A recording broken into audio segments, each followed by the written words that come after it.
আজ বানাবো বেগুন। চলুন দেখে নেওয়া যাক। প্রথমে কড়াইয়ের মধ্যে পরিমাণ মতো তেল দিয়ে তাতে কালো জিরে আর বেশ কয়েকটা কাঁচা লঙ্কা ফোড়ন দিয়ে দিলাম। দিয়ে এবার কেটে রাখা বেগুনগুলোকে দিয়ে একটা ঢাকা দিয়ে দিলাম।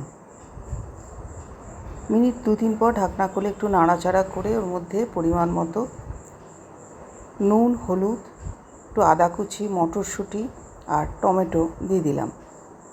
এরপর দিয়ে দিলাম একটু মিষ্টি। এবার খুব ভালো করে এটা নাড়াচাড়া করব আর ঢেকে দেব। আবারও ঢেকে দিয়েছিলাম। 2-3 মিনিট পর দেখুন এই রকম হয়েছে, মানে ঢাকার মাধ্যমে হবে, কোনো রকম জল না। আবারও ঢেকে দিলাম। আবার 2-3 মিনিট পর একটু নাড়াচাড়া করব, নয়তো নিচে লেগে যাবে।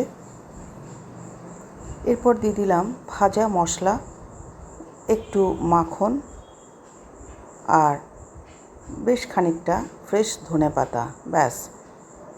এবার এটা হালকা হাতে নাড়ব যাতে গলে না যায়।